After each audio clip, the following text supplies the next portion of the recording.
Sari va balas man.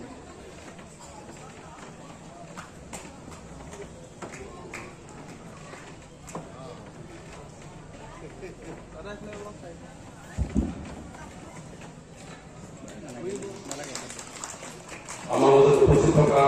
Morigaon সমষ্টিৰ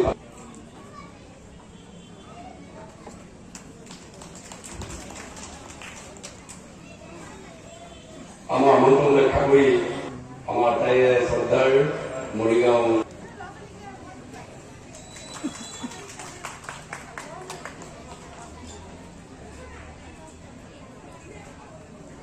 ইতিমধ্যে অনুষ্ঠিত হৈ গ'ল আমাৰ বিভিন্ন পৰ্ব হৈ গৈছে।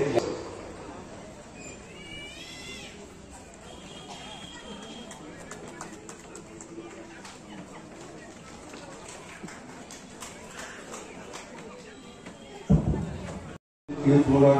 ইতিবৃত্ত কি আছে, কিৰতপুৰ কেনেধৰণৰ মানুহ আছিলে, কিৰতপুৰ সামাজিকভাৱে কিমান দায়বদ্ধতাৰে কাম কৰিব কাৰণে প্ৰয়াস কৰিছিল, এই ধৰণৰবিলাক নিশ্চয় স্মৃতি গ্ৰন্থখনত সন্নিৱিষ্ট হৈ আছে।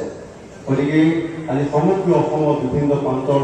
নাট্যশিল্পীসকলে আহি ইয়াতে সমবেত হৈছে আৰু নাট্যশিল্পীসকলেও এটা স্থান পাইছে যে কিৰতপুৰৰ কমপান কিৰতপুৰৰ একাংক নাট প্ৰতিযোগিতা ইয়াত এটা স্থান দিয়া হৈছে, যিটো স্থানৰ জৰিয়তে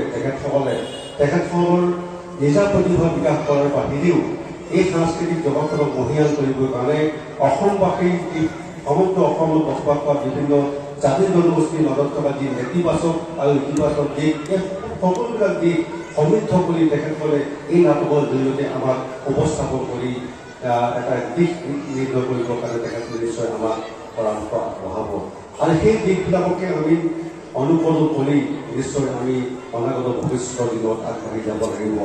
গতিকে ইয়াতে যিসকল যোৱাকালি অনুধাৱ ব্যক্তি আহি প্ৰথম দিনৰ কাৰ্যসূচীত তেখেতসকলৰ যি দৃষ্টিভংগী ইয়াতে প্ৰকাশ কৰিব, সেই নাটকসমূহৰ জৰিয়তে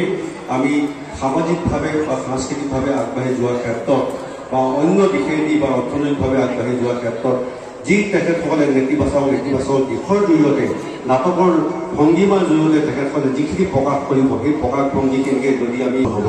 গতিকে এই শুভ মুহূৰ্তত খুব দীঘলীয়া বক্তব্য নাৰাখোঁ। মই ধন্যবাদ বিশিষ্ট ব্যক্তিৰ সহযোগিতাত এই অনুষ্ঠানভাগে পুনৰবাৰ বহু সৈতে একেলগে মঞ্চত ভৱিষ্যত বিশিষ্ট ব্যক্তিসকল ৩২ সংখ্যক সদৌ অসম ভিত্তিত অনুষ্ঠিত কৰা একাংক নাট প্ৰতিযোগিতা আজি দ্বিতীয় দিনৰ কাৰ্যসূচী আৰু এই দ্বিতীয় দিনৰ কাৰ্যসূচীত আমি উপস্থিত হৈ সঁচাকৈ অভিভূত হৈছোঁ। আমাৰ মৰিগাঁওবাসী ৰাইজে এই অনুষ্ঠানটোৰ প্ৰতি থকা যি দায়বদ্ধতা, অনুষ্ঠানটোক জীৱিত কৰি ৰাখিবৰ কাৰণে সকলো শ্ৰেণীৰ ৰাইজে ইয়াতে ওতঃপ্ৰোতভাৱে জড়িত হৈ অনুষ্ঠানটোক জীপাল কৰি ৰাখিব বিচাৰিছে। তাৰ কাৰণে মই মৰিগাঁওবাসীক ধন্যবাদ জনাইছোঁ আৰু অসমৰ বিভিন্ন প্ৰান্তৰ পৰা আহি যিসকল কলা কৌশলীবোৰ ব্যক্তিয়ে ইয়াতেই একোখনকৈ একাংক নাট প্ৰদৰ্শন কৰিব, মই আশা কৰিছোঁ তেখেতসকলৰ সেই একাংক নাট প্ৰতিযোগিতাই অকল আমাৰ মৰিগাঁৱতে আবদ্ধ হৈ নাথাকক, সমগ্ৰ অসমৰ যি সাংস্কৃতিক জগত, সেই সাংস্কৃতিক জগতখনত নিশ্চয় তেখেতসকলৰ এই একাংক নাট প্ৰতিযোগিতাৰ জৰিয়তে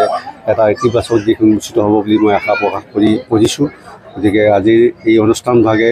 সুন্দৰভাৱে উদযাপিত হওক, অনুষ্ঠানভাগৰ দ্বিতীয় দিনৰ কাৰ্যসূচী সফল সমাপ্তি হওক, তাৰে মই শুভকামনা কৰিছোঁ।